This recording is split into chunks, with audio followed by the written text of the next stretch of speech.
Assalamualaikum warahmatullahi wabarakatuh. Om Swastiastu, salam kebajikan, semangat pagi. Kembali lagi dengan saya, Ibu Niputu Devira, untuk membahas sesuatu yang menarik terkait mekatronika, yaitu proses perancangan mekatronika pada mobil listrik. Adapun materi pembahasan yang akan disampaikan adalah yang pertama, pengenalan tentang bagaimana sih itu mobil listrik, kemudian komponen apa saja yang ada pada mobil listrik, lalu bagaimana sistem kerjanya, serta kelebihan dan kerugian dari mobil listrik. Ya, mobil listrik atau electric vehicle atau EV adalah kendaraan yang menggunakan satu atau lebih motor listrik sebagai sumber utama tenaga untuk menggerakkan roda-rodanya. EV berbeda dengan kendaraan konvensional yang menggunakan mesin pembakaran dalam yang berbahan bakar fosil seperti bensin atau diesel. Nah, EV ini semakin populer karena berbagai alasan, termasuk keberlanjutan lingkungan, efisiensi energi, dan inovasi teknologi. Mereka membantu mengurangi emisi gas buang yang merusak lingkungan dan ketergantungan pada sumber daya energi yang tidak terbarukan. EV menawarkan potensi untuk mengubah paradigma transportasi global dengan mengurangi dampak lingkungan dan ketergantungan pada minyak bumi. Selain itu, pengembangan EV juga mendorong pertumbuhan industri teknologi dan infrastruktur pengisian listrik. Dengan terus berkembangnya teknologi baterai dan infrastruktur pengisian listrik yang semakin luas, EV menjadi alternatif yang menarik bagi masyarakat yang peduli terhadap lingkungan dan mencari solusi transportasi yang lebih hemat biaya dan ramah lingkungan. Meskipun masih ada tantangan seperti jangkauan perjalanan dan biaya, namun dengan terus meningkatnya inovasi dan investasi, EV ini menjadi semakin terjangkau dan dapat diandalkan, mengarah pada perubahan positif dalam sektor transportasi global.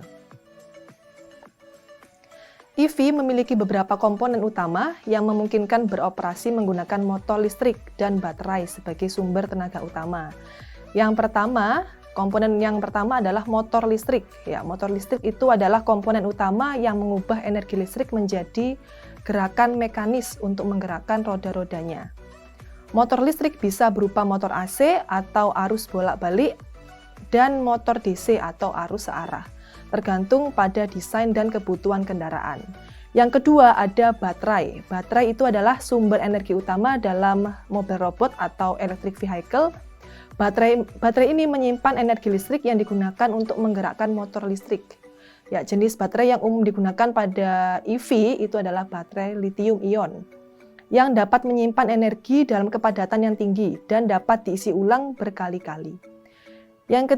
Komponen yang ketiga itu adalah inverter. Inverter itu adalah perangkat elektronik yang mengubah arus listrik searah atau DC dari baterai menjadi AC yang diperlukan untuk menggerakkan motor listrik.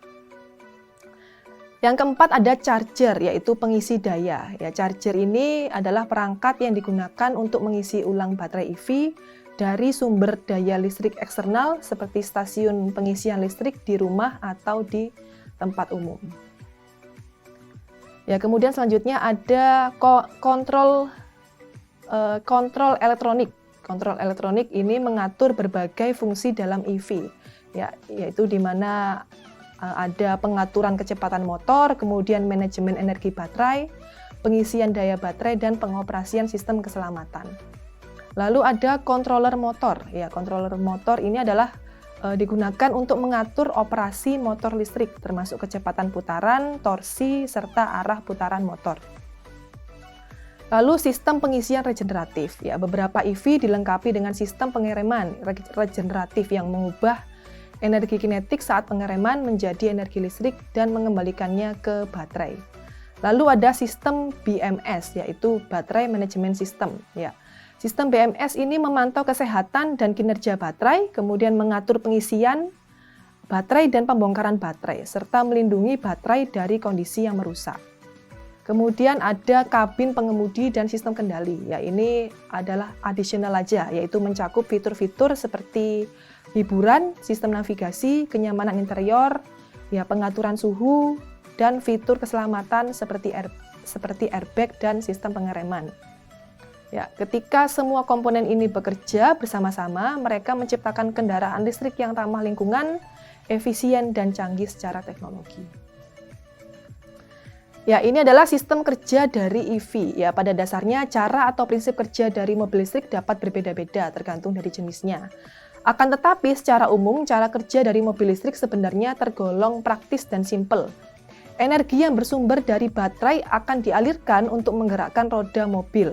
Dalam hal ini sangat penting untuk memastikan bahwa listrik pada bagian roda mobil terisi secara penuh.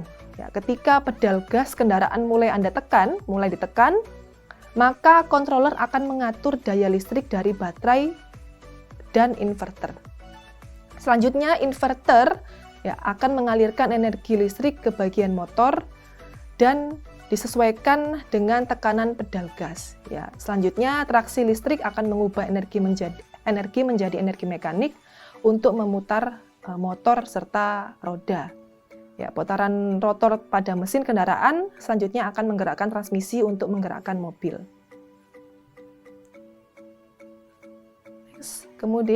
Next. Lalu mobil listrik ya memiliki banyak komponen di mana setiap komponen memiliki fungsi dan kegunaan yang berbeda. Ya, ada berbagai jenis mobil listrik ya yang ada saat ini sesuai dengan jenisnya. Yang pertama ada komponen mobil listrik BEV, kemudian ada komponen mobil listrik PHEV atau PHEV ya, kemudian ada komponen mobil listrik HEV, kemudian yang terakhir adalah FCEV ya. Demikian adalah komponen mobil listrik jenis sesuai dengan jenis-jenisnya. Lalu ada dari mobil listrik ya dan mobil konvensional yang berbahan bakar bensin maupun diesel itu memiliki kekurangan dan kelebihannya masing-masing ya. Kelebihan dari mobil berbahan bakar bensin atau diesel yaitu lebih murah ya. Kemudian dapat melakukan perjalanan lebih jauh dalam satu perjalanan. Lalu pilihan modelnya itu lebih luas atau lebih banyak. Tapi kekurangannya yaitu memiliki banyak suku cadang ya sehingga membutuhkan perawatan lebih banyak. Lalu bensinnya ya atau bahan bakarnya itu sering kali naik atau mahal. Lalu menghasilkan polusi dari knalpot. Kemudian kekurangan dari kelebihan dari electric vehicle ya itu lebih sedikit suku cadangnya, kemudian sehingga membutuhkan perawatan yang lebih sedikit juga. Ya. Kemudian dari segi biaya, ya biaya yang ditimbulkan dari EV itu semakin mahal karena EV ini adalah teknologi baru, ya seperti itu. Dan pilihan model dari EV ini sangat sedikit di dunia atau maupun di Indonesia. Baik, itu tadi adalah video pembelajaran pada pertemuan ke-10. Saya ucapkan mohon maaf apabila ada tutur kata atau perbuatan saya yang salah pada video pertemuan kali ini. Ya, saya ucapkan terima kasih. Ya, wassalamualaikum warahmatullahi wabarakatuh. Semangat pagi, salam bela negara.